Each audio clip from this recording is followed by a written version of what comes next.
planète. Je fais un live aujourd'hui pour pouvoir parler de tout ce qui concerne les femmes trans, leur vie sociale et les interactions avec les milieux militants et avec d'autres types de personnes. Moi, personnellement, je pense ce que je pense que pour moi. Et quand il est question de donner un avis pour ce qui concerne les autres, ou bien décider quelque chose qui va impliquer les autres, je suis tout de suite beaucoup plus réservé. Je fais l'effort de quelque part demander des avis. Et souvent, on me donne des avis quand je les demande pas. Et quand je les demande, il n'y a personne pour me les fournir. Ça ne me pose aucunement problème de me remettre en question quand la possibilité est là, quand le contexte est favorable. Mais bien sûr, quand c'est trop dur pour moi, je vais craquer, je vais me mettre sur la défensive, à peu près comme n'importe qui. Et je n'ai rien de spécial. Ce n'est pas parce que je suis une femme trans que je suis obligé d'être plus safe. Enfin, oui, bien sûr, on va m'obliger, on va me forcer, hein. Mais est-ce que ça veut dire que j'en suis capable? Est-ce que ça veut dire que c'est une demande raisonnable et légitime? Non, pas trop en fait. Parce que on demande un effort disproportionné aux femmes trans. Nous ne sommes pas plus intelligentes, plus cultivées, plus tolérantes, plus flexibles, plus souples. Nous sommes juste plus sous pression. Et on a des fois des réactions qui sont pas appropriées. Et je suis vraiment désolé pour mes réactions inappropriées. Maintenant, passons au cœur du sujet. Donc, qu'est-ce que j'ai noté? Le destin des femmes trans au milieu de la multiplication des étiquettes et de la méfiance, stigmatisation généralisée. On est dans une époque qu'on appelle âge de la connaissance, et on a une sorte d'économie de la connaissance. J'avais étudié ça au master de management. En gros, que plus tu bases ton fonctionnement, ton business plan sur la vente de ton savoir-faire, de ton savoir, plus tu vas t'enrichir. J'entends que cette valorisation de la connaissance peut être très positive, mais néanmoins, elle peut déclencher des abus. Parce que moi, par exemple, j'ai une facilité énorme pour apprendre plein de mots techniques et les utiliser pour dire aux gens, mais toi, tu es un ignorant. Tu sais rien, c'est moi qui sais. Donc forcément, là, je peux être une mauvaise personne. Donc il faut que je me contrôle aussi là-dessus. Et il y en a, ils ont une très bonne mémoire, c'est pas mon cas. Ceux qui ont une très bonne mémoire peuvent être très méchants parce que à cause de leur capacité d'accumulation, ils vont dire aux autres, mais toi, t'es ignorant, tu connais rien, je vais t'apprendre la vie. Ils peuvent être dangereux là-dessus. Bon, par rapport à cette notion d'âge de la connaissance, on va avoir plein d'étiquettes qui vont se multiplier dans le milieu LGBT. Donc moi je dis LGBTIA, le I c'est intersexe, A c'est agenre. Et pour d'autres, A c'est asexuel. Et il y en a qui sucrent le I et qui vont mettre un Q à la place pour dire queer. Et pour moi queer c'est problématique parce que ça me rappelle des personnes qui abusaient de ma confiance. Et qui en fait n'étaient pas opprimés, c'était juste des gens qui trouvaient cool le mot queer. Et il y a tellement de sens différents que les gens mettent derrière queer que je ne sais pas ce que la personne en face de moi entend par ce terme quand elle l'utilise. Pourquoi j'ai mis LGBTQAZERTIUIOP+, et j'ai mis le T entre parenthèses? C'est parce que dans les mouvements de ce type, les personnes T sont souvent les plus marginalisées, T trans. Et souvent, on assiste à une sorte de belle hypocrisie quand on se dit anti-transphobie ou bien trans-friendly. C'est que on est en fait favorable aux transidentités de façon générale, mais on est entièrement défavorable aux femmes trans parce qu'on n'est jamais totalement en confiance avec les femmes trans. Bon, on va pas se voiler la face, je suis totalement d'accord que les femmes cis, les femmes biologiques, les femmes depuis le début, les femmes-femmes, les vraies femmes, sont particulièrement menacées par le fait qu'aujourd'hui, avec l'âge de la connaissance, les progrès technologiques, on arrive facilement à s'insérer dans la case qui est la leur, dans cette société.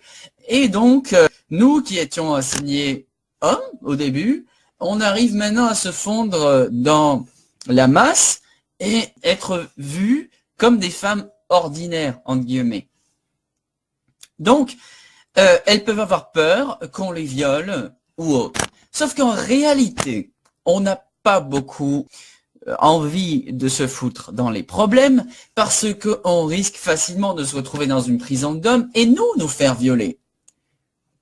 C'est le cas par exemple d'une femme trans en Australie qui a subi des viols plus de 2000 fois en étant en prison. Je crois que c'est dans la région de Melbourne.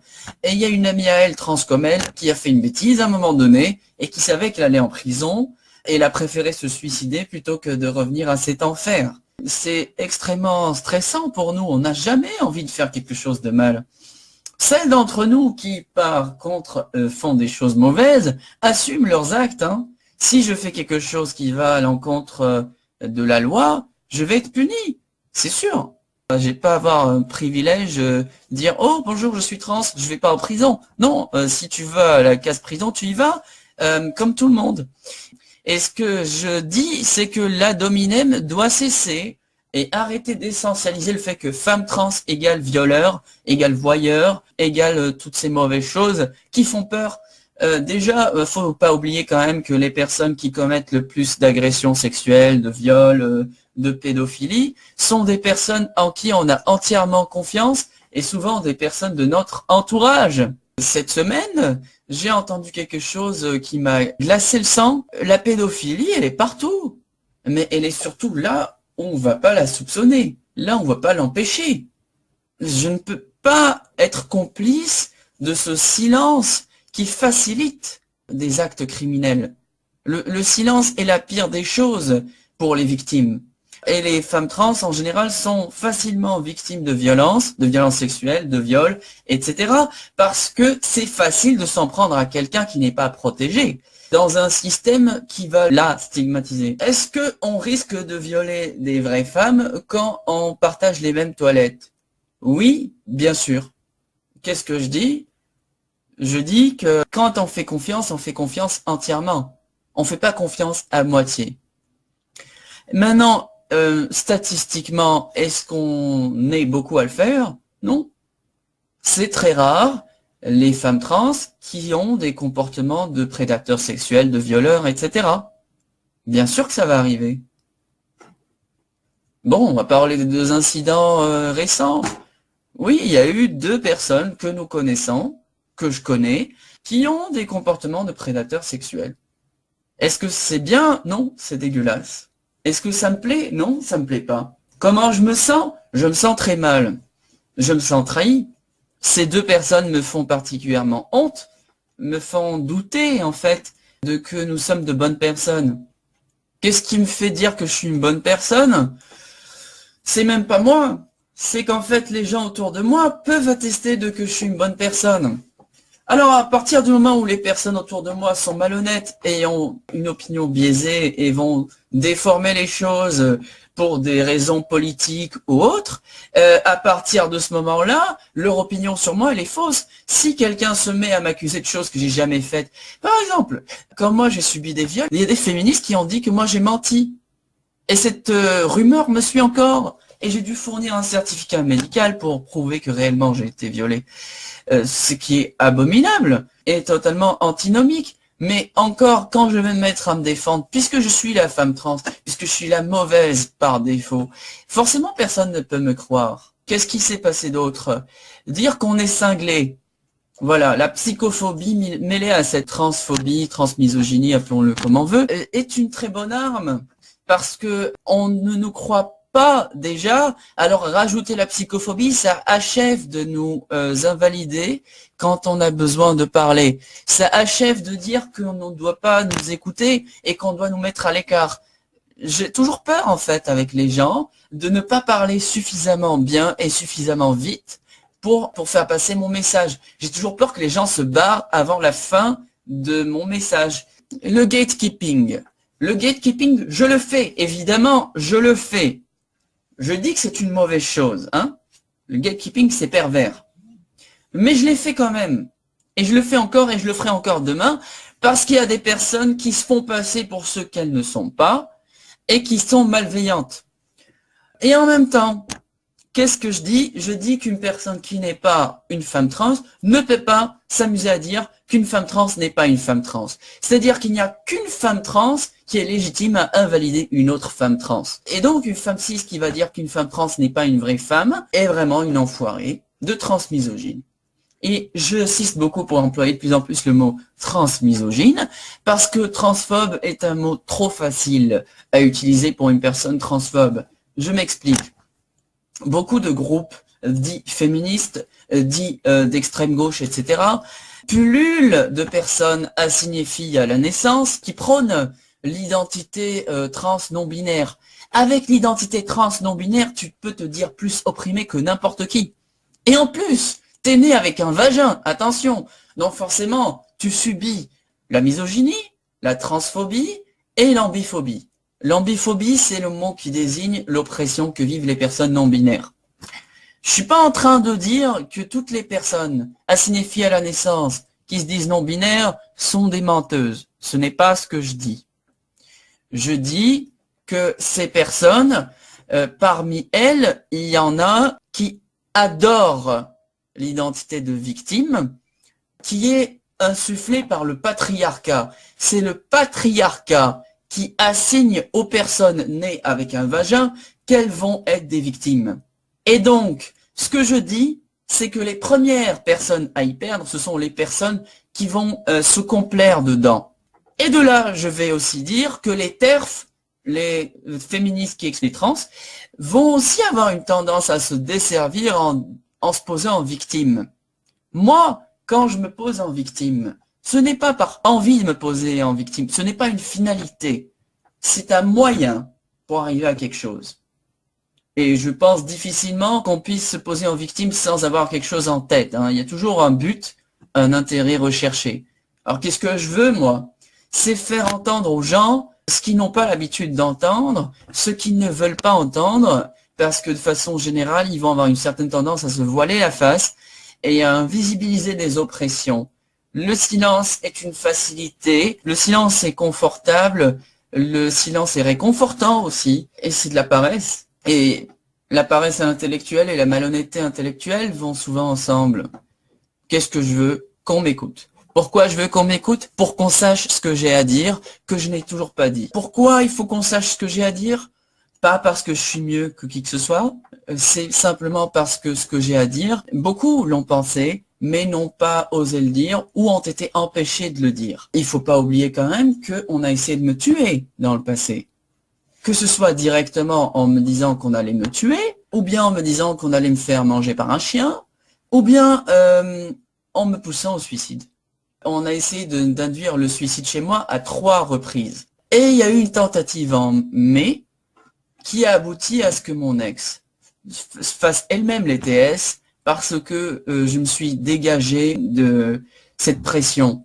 Parce que j'ai su éviter la pression qui tombait sur moi et je l'ai repoussée, et ben elle l'a prise elle, parce qu'elle aussi elle est fragile. Et par rapport à ça, je ne peux pas dire que les féministes et militants.e.s LGBTIA+, machin truc, sont des personnes innocentes et bienveillantes. Pas du tout, parce que dans notre milieu, on a tendance à vouloir se débarrasser des gens sans avoir du sang sur les mains, en gardant les bonnes apparences, en gardant une bonne aura, et c'est une hypocrisie de plus. Ce n'est pas bien de rester en train de pousser des gens au suicide et ne pas assumer. En fait, la personne qui fait ça, elle n'assume rien. De bout en bout, c'est une personne absolument lâche et immature. Moi, je suis immature? Non, moi, je suis pas immature. C'est-à-dire que quand on me critique, je vais à la confrontation et je essaye de répondre et d'accepter, en fait. Même si je suis sur la défensive, être sur la défensive, c'est quand même aller à la confrontation d'une certaine manière. Il n'y a pas de fuite. J'y vais, je réponds, je me défends. À un moment donné, bon, bah, si j'ai tort, j'avoue, je laisse tomber mon ego et je finis par dire, oui, c'est vrai, j'ai eu tort. Même avec du retard. On est d'accord? Je peux pas être personne parfaite. Je suis juste Sarah. Je suis une personne ordinaire comme toutes les autres personnes ordinaires. Je suis mortelle.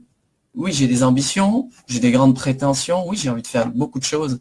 Mais ça ne veut pas dire que je suis une meilleure personne que vous.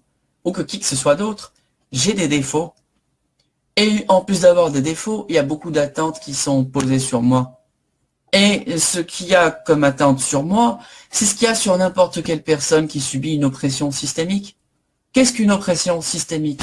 Une oppression systémique, c'est une oppression qui va te frapper partout où tu vas et qui frappe généralement un groupe de personnes, pas une seule personne. Tandis qu'une oppression que tu vis individuellement, c'est un truc qui se règle entre deux personnes. Voilà la différence. Une oppression systémique, c'est général. Donc, généraliser une oppression systémique, c'est tout à fait correct. C'est tout à fait ce qu'il faut faire. C'est tout à fait légitime. Et l'oppression systémique concerne beaucoup de gens. C'est-à-dire, elle concerne beaucoup de victimes qui vont se considérer concernées. Et elle concerne aussi beaucoup de privilégiés qui vont être considérés oppresseurs. Dire aux oppresseurs qu'ils peuvent participer à un débat, ça veut dire faire un débat mixte. Dire aux oppresseurs qu'ils ne peuvent pas participer au débat, ça veut dire faire un débat non mixte.